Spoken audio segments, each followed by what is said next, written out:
La santé, c'est le capital, tout le reste est futilité. Les fractures de stress, également connues sous le nom de fractures de fatigue, se produisent lorsque la structure de l'os est lésée et n'arrive plus à absorber les charges et les contraintes, provoquant douleur, baisse des performances et à terme une possible fracture vraie. Les facteurs qui peuvent occasionner une fracture de stress sont une activité physique excessive ou une augmentation soudaine de l'intensité ou de la durée de l'activité physique avec un temps de récupération trop court.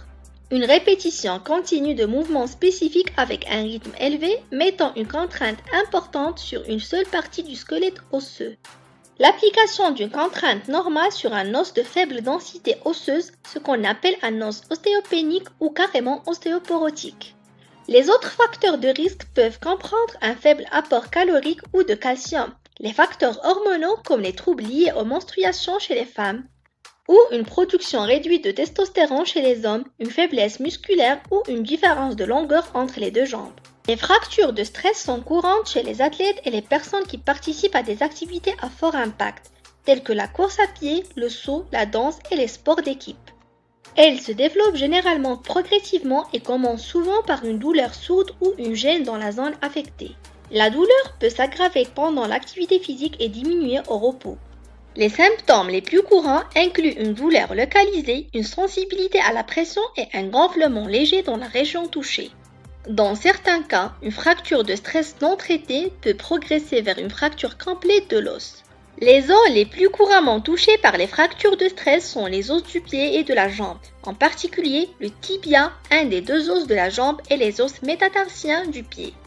Cependant, elles peuvent également survenir dans d'autres parties du corps, notamment le fémur, l'os de la cuisse, les os du tarse au milieu du pied.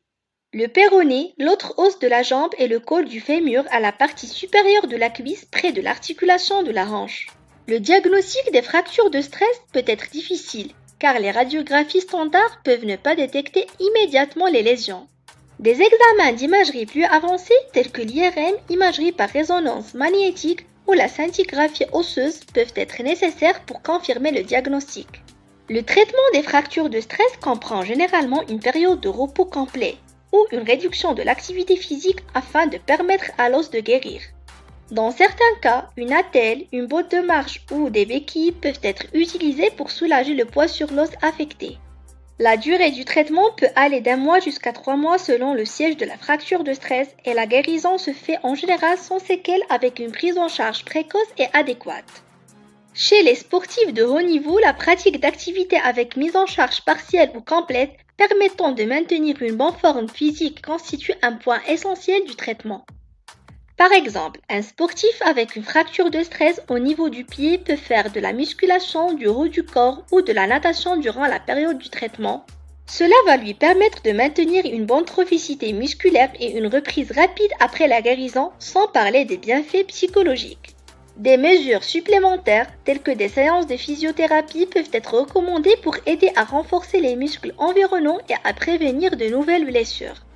À noter que certaines fractures de stress à haut risque de complications requièrent une immobilisation complète ou une intervention chirurgicale qui peut être envisagée comme traitement de première attention chez les sportifs professionnels. Il est essentiel de consulter un professionnel de la santé si vous soupçonnez une fracture de stress. Un diagnostic précoce et un traitement approprié sont importants pour prévenir les complications et favoriser une guérison adéquate.